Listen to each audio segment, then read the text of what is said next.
Hey Mark, can I borrow one of your copies so I can read straight from the book when I read? I'll give it back, I promise. And I still need to sign that. Hello. Hi. Hi. Thank you so much for coming to Flyleaf Books to hear Joanna, Sisk-Purvis, talk about her new book, The Watchers.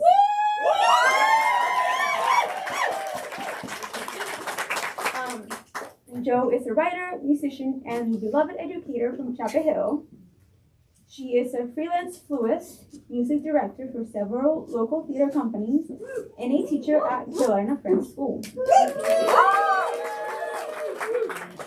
She lives in the woods with her husband, 3 children, and far too many animals. And I just want to say that thank you so many people for showing up. We will be having another signing line after the event is over, so if you didn't get a chance, you will. But thank you so much for supporting your local independent bookstore. And thank you so much to Flyleaf for hosting. Yay!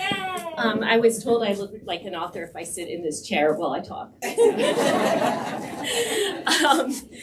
So I am so honored and touched and just really moved to see so many people come out to support my book launch, my very first ever author event, well, as the author. I've been to many other people's events. And this is so exciting. Thank you for your patience if I seem like I'm nervous or don't know what I'm doing, because that might be true. And I was talking to my family beforehand about how used to having a flute or a conductor's baton or something musical in my hands or right in front of me to perform. So performing, sitting in this comfy chair. This is true. She was talking about that. I was, yes. It feels different, but very exciting.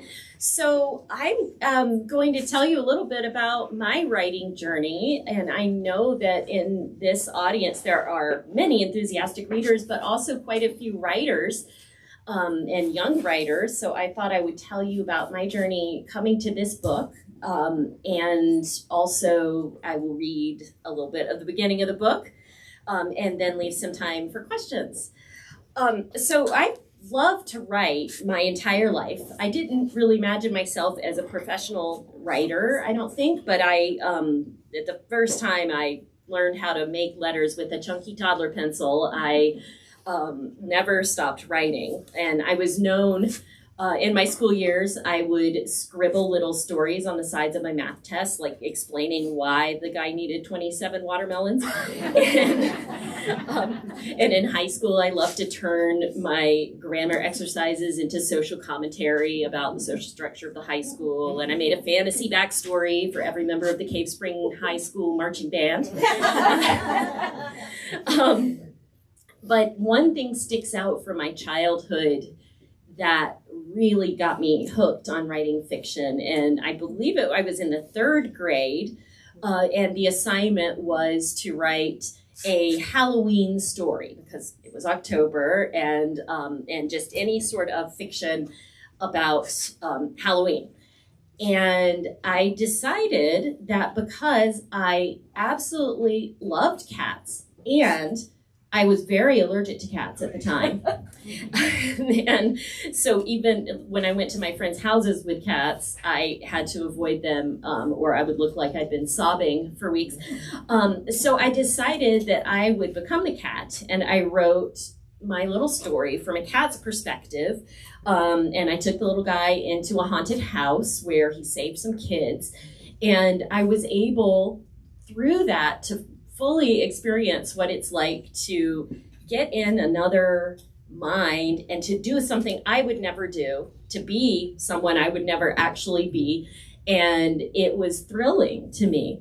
And that's when I really realized that how much I love to write fiction.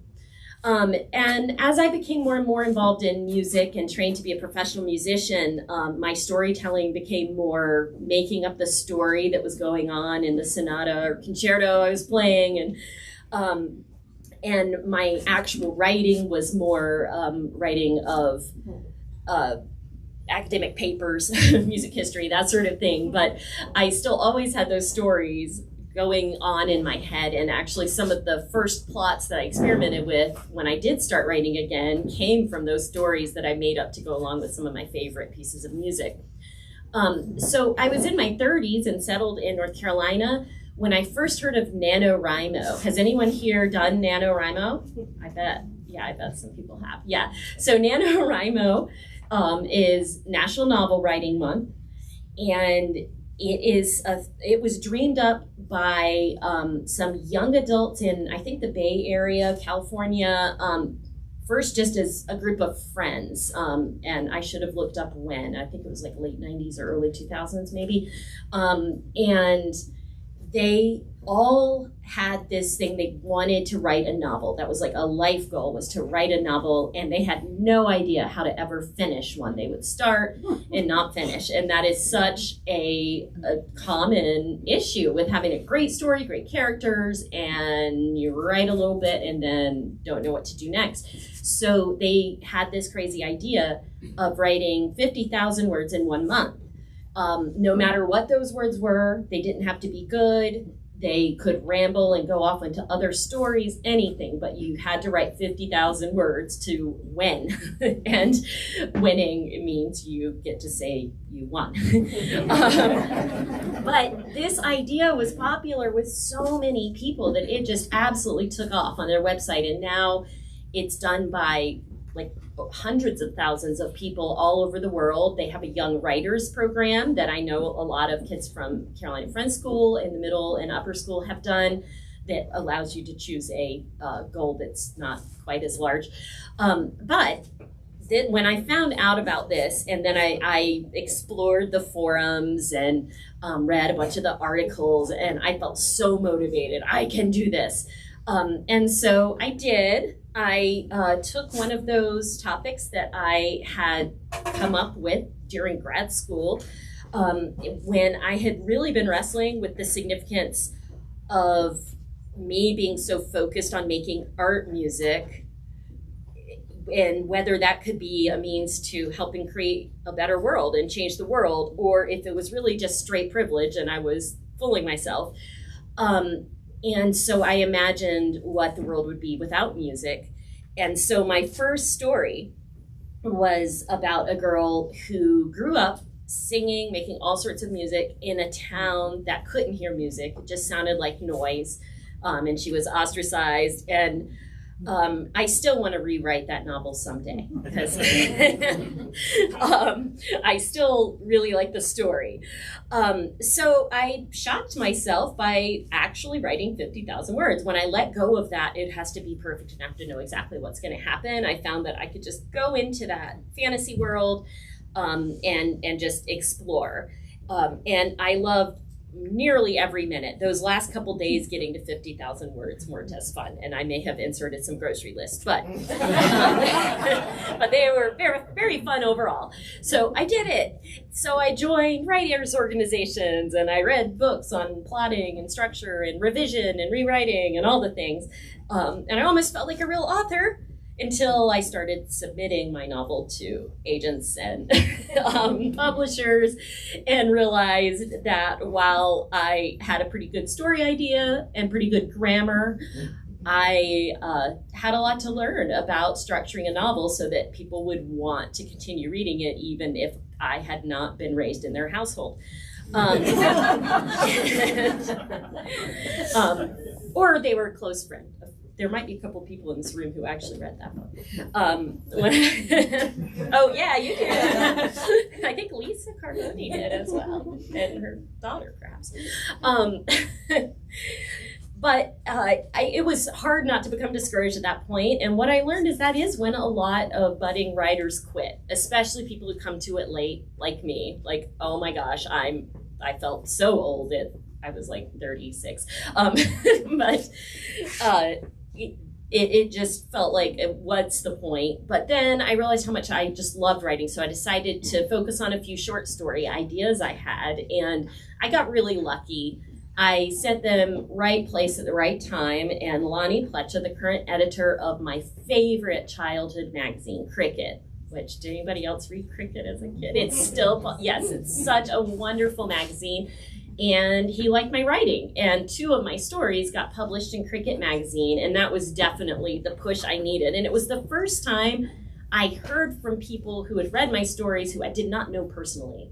And there were kids who put in their little letters to the buggies, the equivalent of letters to the editors in Cricket, about how they felt really seen by my story Bully, which was actually a retelling of my middle school experience, and I never thought it would be published, and I didn't change the names of the people. So I didn't have last name. I changed the last name. That's true, but the first names were the same. So yeah, but I thought about that long and hard. Like, should I write him and say, please change the names before you publish? And I decided not to, because I figured, well, if she reads it.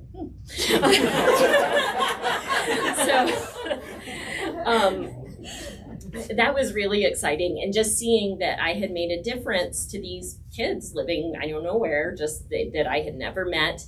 And I had a few dozen more story ideas just waiting to go on the paper. So I wrote 3 more novels. And then I finally felt ready to embark on the novel that you're holding. I had actually been planning little bits of this novel for a really long time. It was one of my first novel ideas, and I did know enough to know I shouldn't use this idea yet, when I didn't feel like I really had my grasp on the craft yet. Because it's a really close topic for me.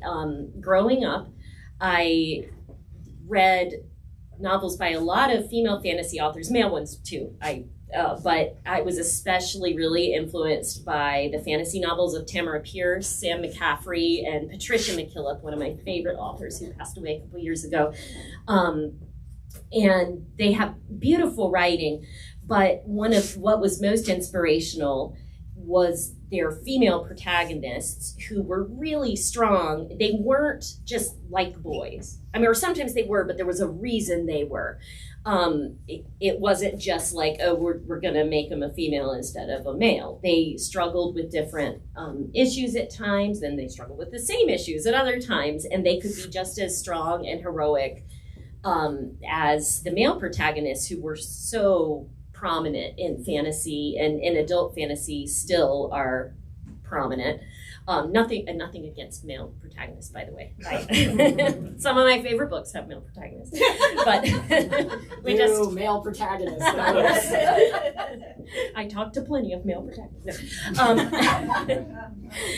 So what I never found, though, with a protagonist of any gender was a protagonist who was pacifist to start and remained pacifist through all the challenges you're put through in a fantasy plot, which often has that creatures and violence and wars and there are a couple that come close. Patricia McKillip, this is actually not in her young adult work, but she wrote The Riddle Master of Head, where he is pacifist, but then he comes to a point where he realizes that he will have to fight for some things physically. And that is something that I've struggled with as a lifelong pacifist, as a Quaker, in the same way kind of that I struggled with art music, oddly, because I was starting to wonder, was my choice to be a pacifist, speak out against violence, was that also just a position of privilege, because I wasn't put in a situation where I needed where I would even consider using violence? Or is this something that really can be embraced by wider society? So I created Alacia, the protagonist in this book. And she starts the story on her sheltered, peaceful little island on a fantasy world. And everyone on this island practices a philosophy religion called the Alodi, sorry, pronounce my own word. And so I had a lot of fun actually inventing this philosophy religion. It's kind of a Quaker Buddhist mashup.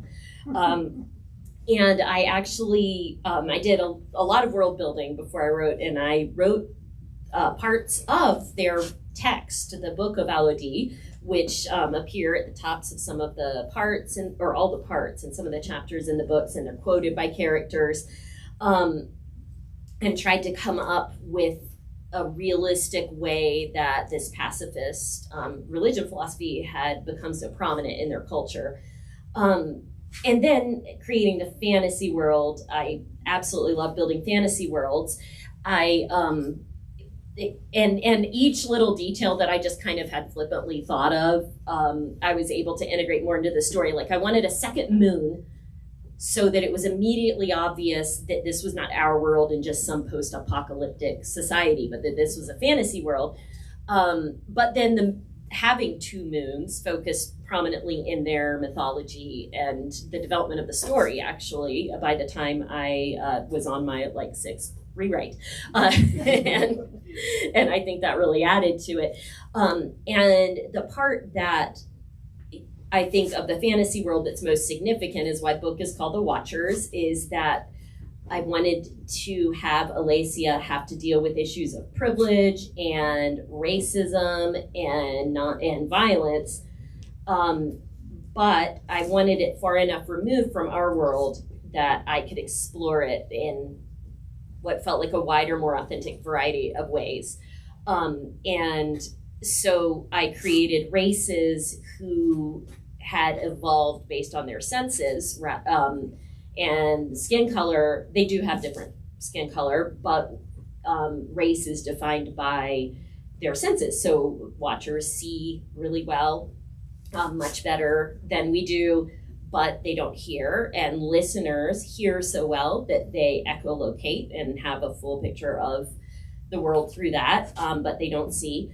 And then the mystery, kind of terrifying race is telepathic, but it is thought, or at least on her little sheltered island, that the knowers, the telepathic ones, were basically all eliminated at the end of a war 500 years earlier. And of course, because it's a fantasy novel, that would not be significant unless it wasn't true. Bum, bum, bum. Yes, exactly. So that comes very early. But I would like to introduce you to Alacia's world. I'm told that doing a reading is generally part of this. So I'm going to read you the opening chapter of The Watchers, and then I would love to take some questions.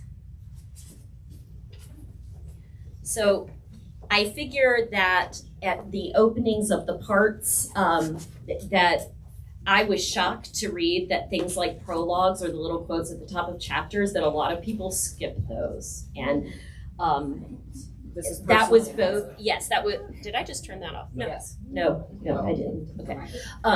Vertically. But I was both bothered by that, but also felt freer to put a potentially somewhat dense quote at the start of the first part, because if nobody reads it anyway, it's fine. But I'm going to read it. So part one, watch.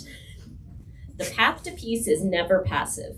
It is steep and winding and relentless, and even the most faithful student of the Allodine may be tempted to take an easier road.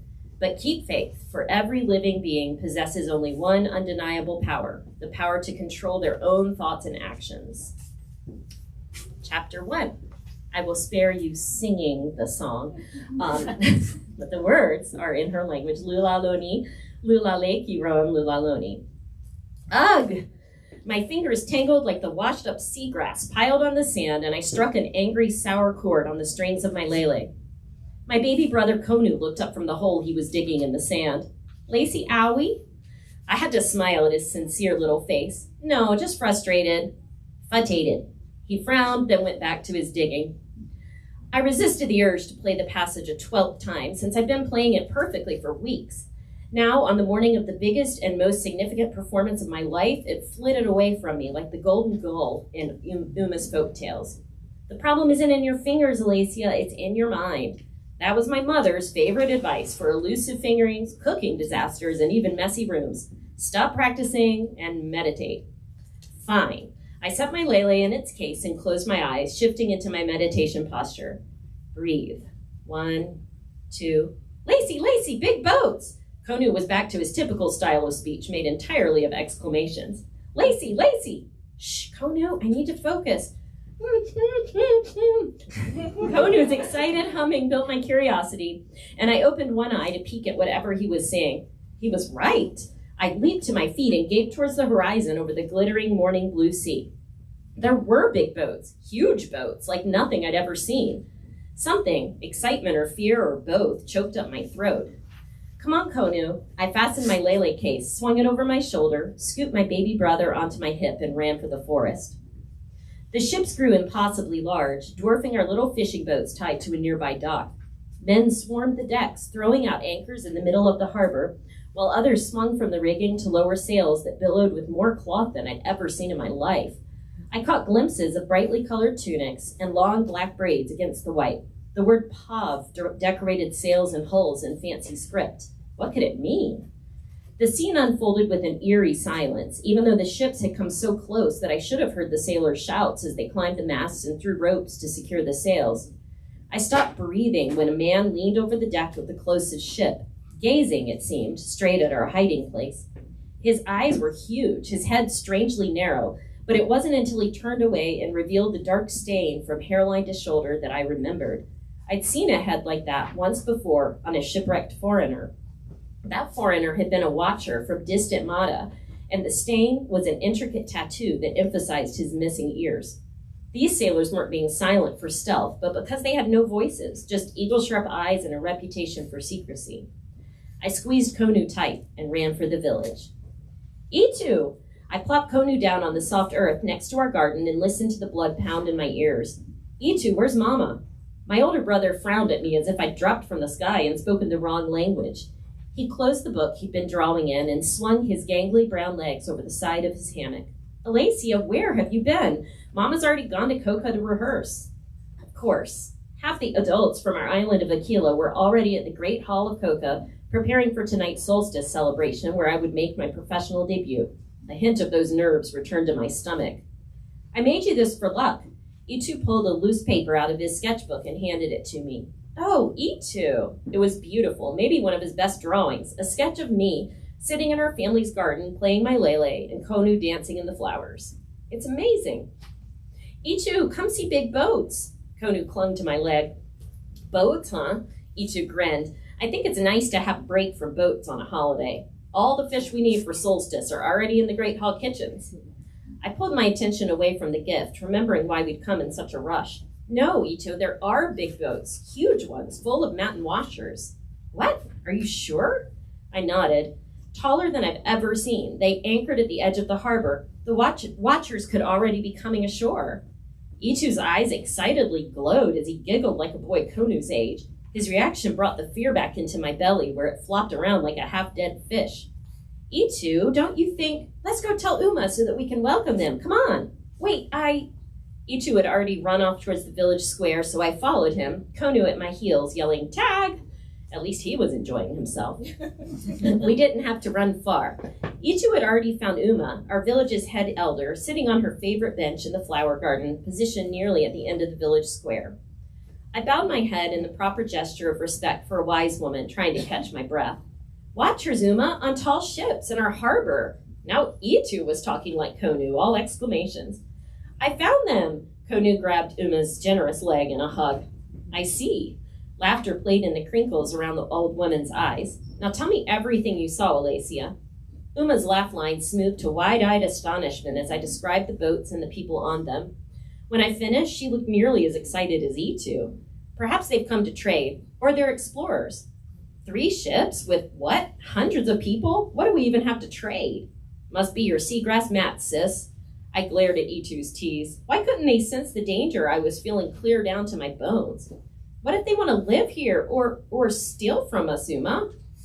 Uma gazed into the distance as if she could see clear through the trees to the harbor.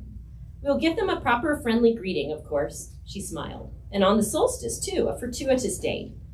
But, Uma, it's not like you to be so suspicious, Alacia. Why would you feel that way? Because we have no reason to assume bad intentions. Remember, not even the foreigner from a most distant land is truly a stranger, for the spark of Alodi resides in every human soul. There was nothing more to say to an elder who quoted from the book of the Alodi. My gut twisted into a painful knot. Alacia. Uma's voice was hard as dry clay. It's the only way. An hour later, I trailed behind a small procession to the fishing harbor because no one had said I could come along, but no one had said I couldn't come along either. At first, I held Konu's hand, then carried him when he started to drag. The elders sang as we walked, as if we were heading towards the shallow water rafts that would carry us to the solstice feast that afternoon. Konu sang into my ear with gibberish words. Despite my nerves, I couldn't keep silent, and my voice rose on the high harmony. Mother Wind and Father Sea, fairest lords of fairer land, greet the sun with song and feast that she may keep the light at hand. Ichu gave me an approving glance over his shoulder. Ah, my, Poppy, the oldest of the wise elders, sighed. He must have been seen at least 80 years, yet had a spry gait and bright eyes. Your gift blesses us all. I smiled, unsure if I should correct him, but Ichu did it for me. It's Alacia, Poppy, Maya's daughter, remember? Poppy waited for me to catch up to his side and touched my arm, his hand wrinkled as a capeo leaf. Why, yes it is, with a voice as pure and sweet as your mama's and those same wise brown eyes. When did you grow so tall, girl? I ignored Ichu's snort. We both knew I was smaller than some of the 11-year-olds still in first school, and bowed my head to the elder. Thank you, Poppy. Uma's resonant voice called us to a halt. They're here. We stood where the wide path from the village opened into the sandy beach, and as usual, I could hardly see, stuck behind a wall of tall adults. Itu? He didn't respond to me. Instead, his eyes fixed on the giant ships. I shoved in front of him, poking him in the stomach as I passed. Big, huh? Itu whistled softly through his teeth in reply. Narrow-headed men climbed onto our docks from the rafts and small boats they'd used to cross our harbor. Their tunics were bright as Uma's flower garden, in colors more vivid than the village island's most expensive dyes. They wore flowing white pants and braids in their long dark hair, and they were utterly silent. Uma turned to face us. I will speak for all of us for now. Keep your mouths closed. I thought it was unusually rude until Poppy covered his mouth with his hand, and I realized she meant it literally. Keep our mouths closed. I remembered then that our open mouths disgusted last summer's shipwrecked Madden, Sinon. He'd even eaten with his lips pulled over his teeth, never letting us see inside. The island watchers seemed just as confused by his behavior as we were. They opened their mouths just like anybody else. Some of the other elders covered their mouths as Uma led us onto the soft sand to meet the first group of strangers walking up from the docks. Konu, play the quiet game, okay? I hid my whisper with his head. For real, until we go back into the woods. He clasped a chubby hand over his mouth in response. I tweaked his nose, but I didn't cover my face. Why should I worry about offending these people who'd come to our home uninvited? Shouldn't they be worried about offending us? Uma spread her arms wide in the universal gesture of greeting, then bowed deeply towards the 5 men approaching our group. Their tattoos were repulsive, geometrical patterns that made them look like a bunch of 2-legged snakes. I wish they would cover those before they met me. I fought the childish urge to stick out my tongue, then nearly lost my balance, dizzy with a rush of angry emotions that seemed to bombard me from all directions. I steadied myself with long breaths, and Konu patted my shoulder, his lips squeezed shut tight. A red-clad man in the center of the watchers bowed his head ever so slightly, and the realization hit me with a shock that he was the same man from last summer, Sinon, now well-dressed and puffed up with pride. His fingers flew like twigs in a storm as he signed to Uma. Though I'd learned Watcher speak in first school, just like any double, I could only pick out a few words in the flurry. Friend, visit, talk, mata.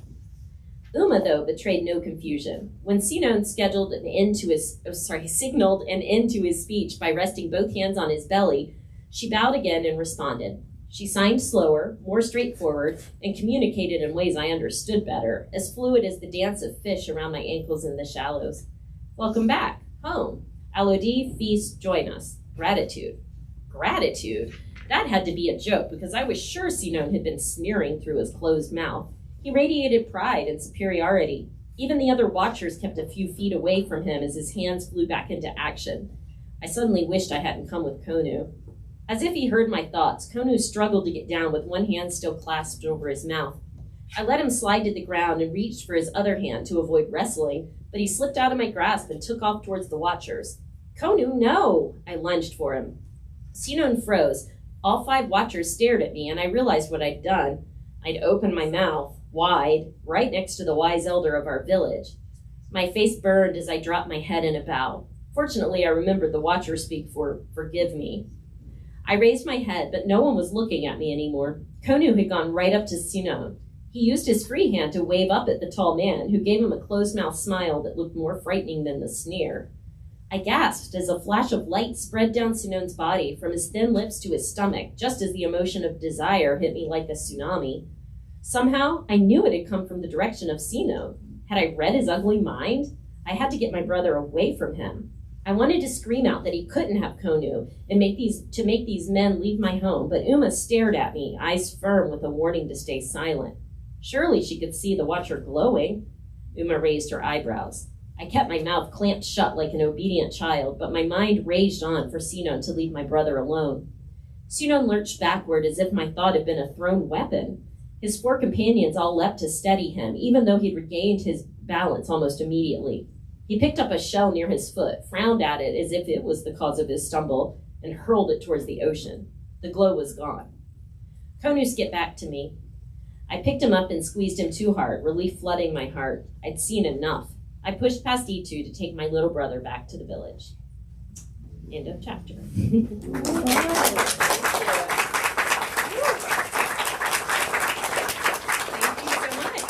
I would love to take some questions. Charlie. What determines your choice of character names? That's a very good question. For some reason, Alacia just came to me.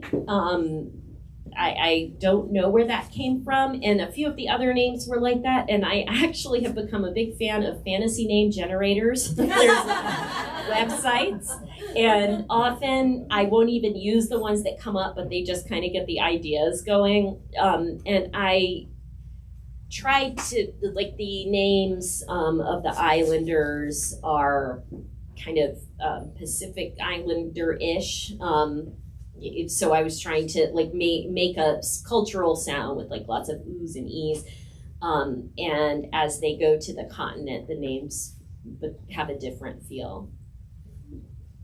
Also, my critique partners, who are here tonight, helped me with some of the names. Yes? Alacia was the site of a major battle between the Gauls and the Romans. Oh, spelled the same way? Alesia. Oh, mine's EA, but oops. No, I think you're supposed to lie and say you knew about that. I knew that, and it influenced me somehow. You'll find out in the last book. That's right. Yes, Lisa. I'm just wondering what it was like to work with an editor, to take your precious baby and get someone else's input. That's a very good question. Well, I'm really fortunate that I have a critique group. My critique partners, Lori and Les and Bonnie, are here tonight. And so we read each other's stuff and critique it regularly. So at least it wasn't like the first time I had worked with someone like that.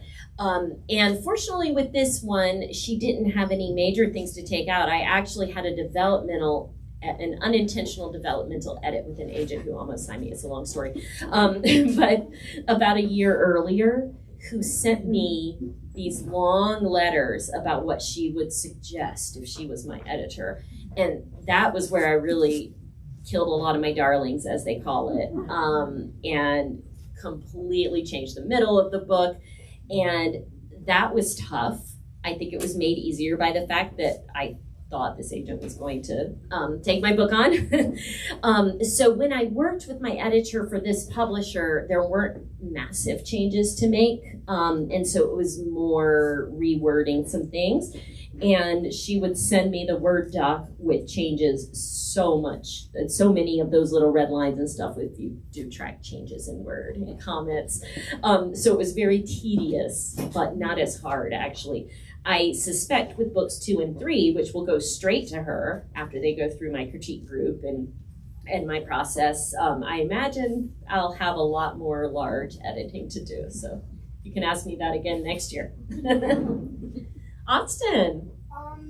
When did you write the story? Like, when was the very end? When I wrote this? Yeah. I started this book in, I think, 2016. 16. Yeah, I've written 3 novels since it. While I was querying, that's what you call it when you're sending it out to agents and publishers. But I took about 2 years to write this book. It took me longer than my others. And then I rewrote it and all that more recently. Yes, Lisa. Do you write multiple projects at the same time, or you I occasionally have overlapped, but I have a hard time staying immersed in more than one world at a time. I can read like a different author's writing while I'm also writing something, but I find that writing in 2 different worlds is usually too much for my brain. So I have temporarily abandoned the books I was working on before I got signed to work on books 2 and 3. Miriam, hi. Sorry, say that one. Oh, the name, The Watchers.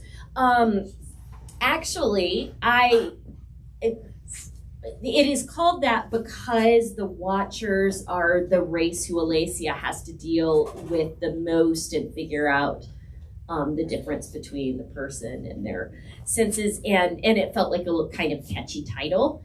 But I have They weren't called that. they weren't called that originally, and actually I have a middle school advisee to thank for that, who is now a senior in high school in Canada.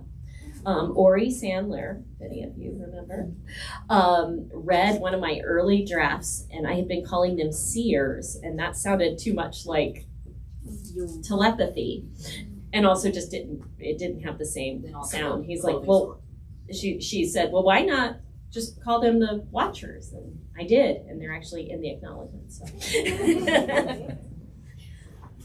Any other? Oh, Laura. Some of us here know how busy you are in the other parts of your life. So I'm really curious about where you like to write and when you find time to write. Good question. It varies. Like over the summer, I find that I have a lot more leisure time. I can, take my coffee out to my little music barn and work slowly for a couple hours. But I am very fortunate that I have a skill for immediately diving in and doing stuff in very short bursts. So sometimes I might be doing that when I don't have snack duty or lunch duty. I'll write a few paragraphs. And I sneak it in like that. I also sometimes in the evenings. But I find for me writing, maybe not so much the revising, but the initial writing is as absorbing and like relaxing for me as reading a good novel. And so I find that I can squeeze it in. But I definitely am not as fast a writer as many because I don't have as many hours to devote to it. Yes? When you have an idea for a book and you know that you want to write it, do you have a basic idea of where it's going in your head, or whether it's more structured and written down, or do you just see how it develops as you get closer to the characters? That varies a lot for me, and the whole plotter versus pantser debate is what they call it in NaNoWriMo, like seat of your pants, the pantsers. And I call myself a plantser because I do like to have my big plot points decided pretty early on, though they will sometimes change as I get to know my characters better. But I have tried to do much more detailed outlining because so many people have told me, oh, you'll write so much faster, it'll be so much easier. And it feels instead like really constricting because I love to just write and see what my characters do. So a little bit of each. Yes? I was going to ask if your characters surprised you with something you didn't expect them to do. Yes, frequently. It's weird how the brain works, right? So it's like, I know I did that myself, but but sometimes like character flaws especially, I find sometimes if I decide ahead of time what my character's flaw is going to be, it feels forced. Like here is their flaw. And when I just let it come out naturally, that's like Alacia did not start out as impulsive, but once I started writing her and she kept doing these really stupid impulsive things, and so I'm like, oh, that's a flaw. Scarlett. How did you feel while writing the book? How did I feel while writing it? Well, writing the first draft, great. That's like my super happy place because I'm not looking at it too critically.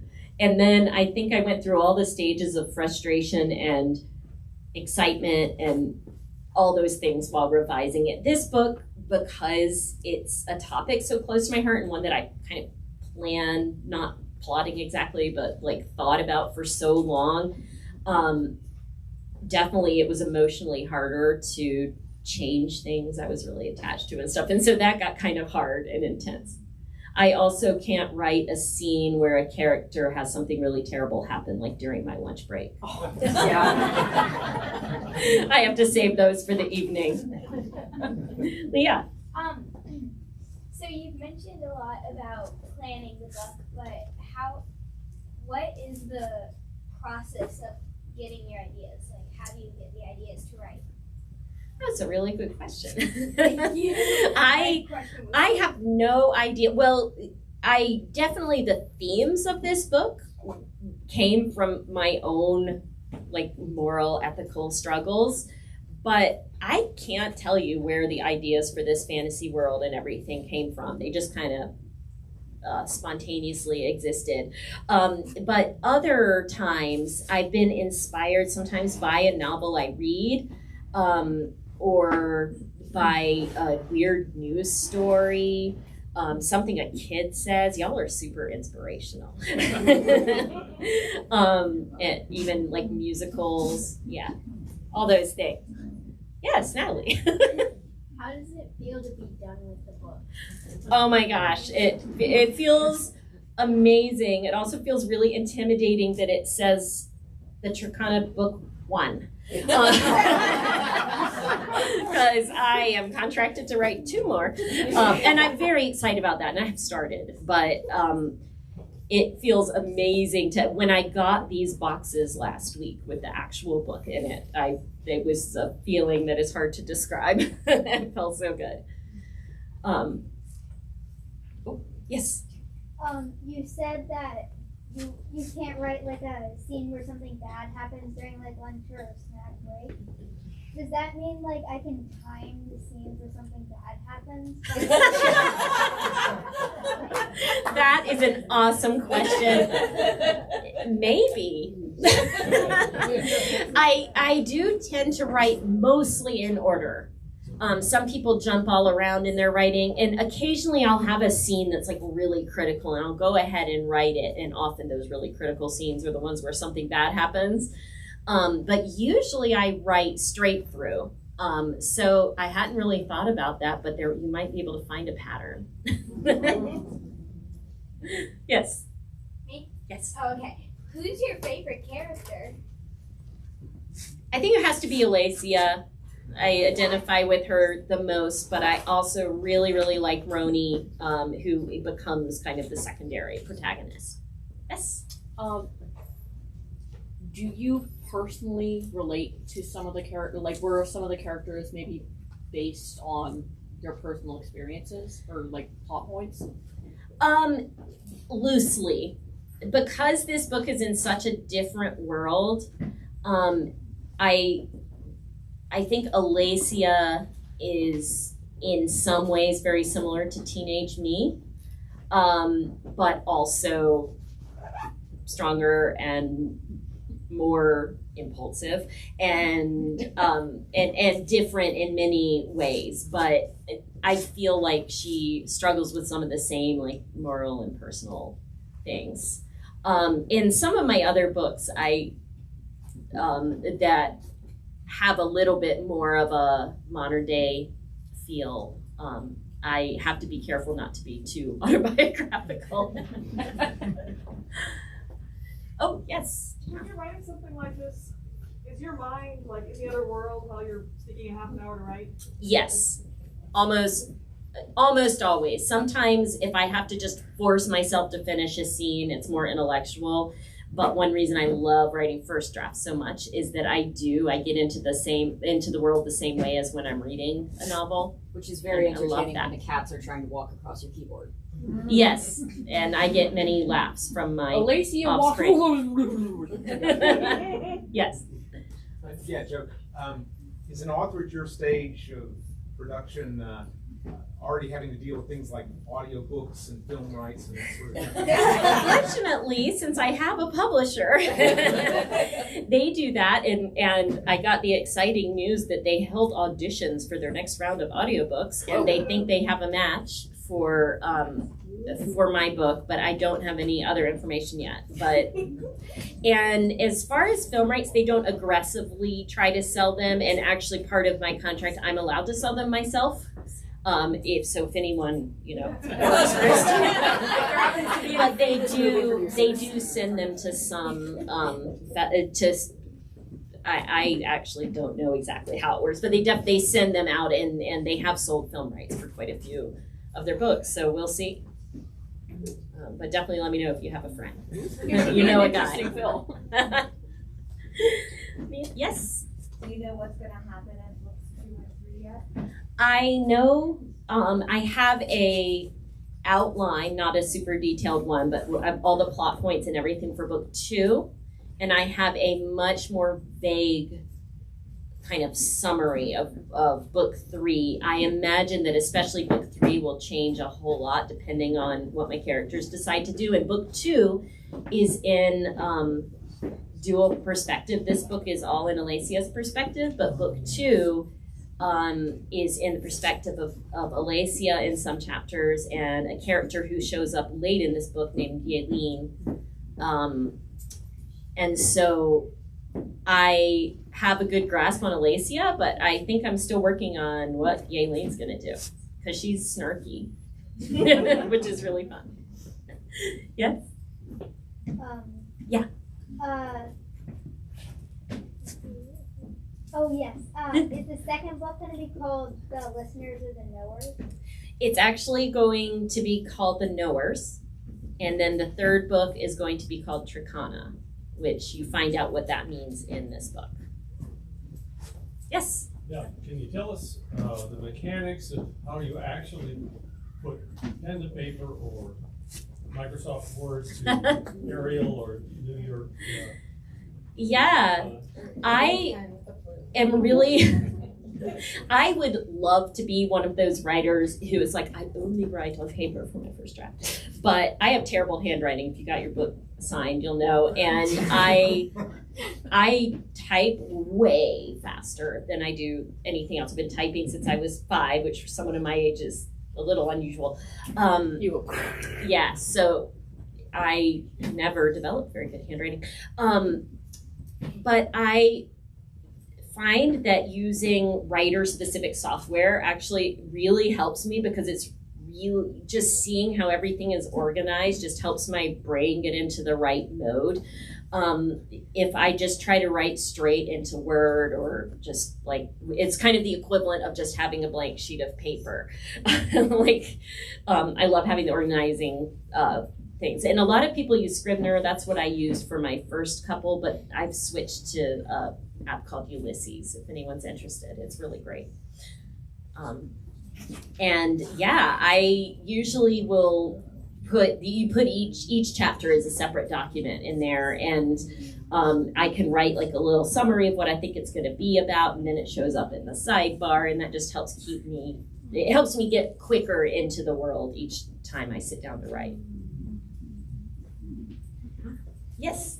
Curious, you're introducing this new character who came in near the end of the first book. So I'm sure there's new characters.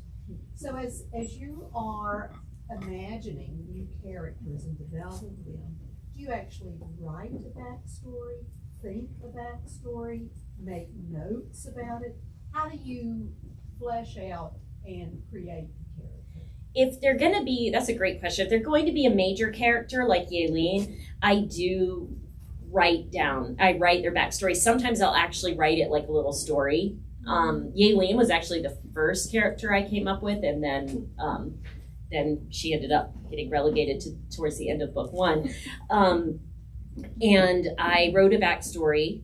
That's changed now, but it still was helpful to have that. And I wrote the backstory for my antagonist, who you already know him from the first chapter, Sinon. I mean, really, it's a whole group of people, but he's the representation. And for Alacia, yeah, I like filled out character sheets and stuff for her. I don't usually do that. That's another thing that I would like, to be the kind of person who does all of that nice and neatly, and I don't. And then for other characters, I usually at least have a backstory in my head. Yes. Oh, 10 minutes. That wasn't a race dance? Okay. Yes. I have 2, but one of them is kind of a, like, one-off. Have you thought about making this world or any of the worlds that you've built for different series into a Dungeons & Dragons campaign? Because I think that you should do that. Or a musical. I have actually thought about a musical, or making like an interactive website. Like, I have a map for the world that I actually completely forgot to provide to be printed in the book. Rookie mistake. But it will be on my website. And I thought it would be fun to create something where readers could, get the little bits of backstory and stuff. I hadn't thought about it. D&D campaign, that could be very fun too. Secondly, this is a more serious question. How do you deal with kind of I know that this happens to almost everyone and everyone has different ways of dealing with it, but how do you deal with like imposter syndrome? Do I? It definitely happens. Like maybe right this moment. I guess this isn't great advice for most mental health things, I think, but I try to ignore it. Because, really, imposter syndrome is me saying, I'm not really an author, but I can pick this up and say, hey, I've been published by a publisher, and that really helps. That's arguing. That's arguing with your head, that's not. Okay, I argue with my head, and I tell it no. It's still a good try. But it's definitely something that happens in many aspects of my life, and sometimes I just live with it, and I think maybe we're all imposters, kind of like Among Us. Yeah. No. Yes. Joanna, I know that you play the ukulele, so I'm picturing a lele, kind of like, I don't know if that's how I yes. it. I wonder if you actually have some of these melodies in your head, and if they might come to visit all of us in some way at some time, like maybe at your next event. I would love to hear you sing the song, That one. What? Well, yes, you too, but we had talked about it for a book trailer. With my buddy animator.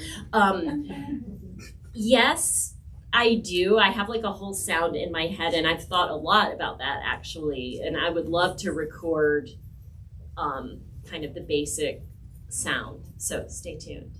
Literally. Yes. You likely don't know this yet, but how would that play into doing audiobooks? Oh. Because that seems like it would be very important. It does. Because that's you. That's part of, Yeah.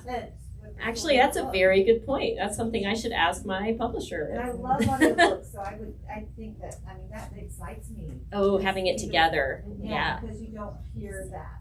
Right. In audiobooks. Huh. It's not often. How can your friends write soaking if you don't give them a tune? Thank you. All right. Well, thank you so much. It means so much for all of you to come out.